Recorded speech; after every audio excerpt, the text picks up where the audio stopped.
মামা তুমি যে এখন খাওয়া শেষ করলা মানে কিরকম লাগছে? খুবই ভালো, মাটলা মতো লাগতেছে। একজনের মিষ্টি 150 টাকা করে বসছে, মানে আরো উপরে। জায়দা কি বলেন কাকু? মিষ্টি খাওয়ার পর আপনার অনুভূতিটা কেমন হয়েছে? আমরা বর্তমানে আছি ঘোড়াশাল শুক্রানির হোটেলে।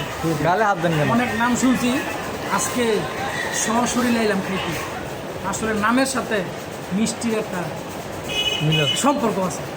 খাইলাম, খুব ভালো লাগছে। আপনার কথা শুনে খুশি হলাম। খাইবেন, ট্রাই করবেন। ভাই মরছে, আমি অসুস্থ, আমি আজকে কিছু বলতে পারবো না। আমি করি হ্যাঁ 1 কেজি মিষ্টি খাই এই জায়গায় ট্রাই খাই। রিফাত মামা কি কও? আসলে অসাধারণ জীবন নামে এবং তারপর সবকিছু অসাধারণ। আপনারা সবাই আসবেন। আলহামদুলিল্লাহ খুবই ভালো।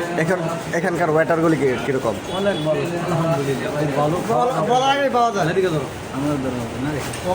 আমাদের এই যে কয়টা কেজি? 620 টাকা।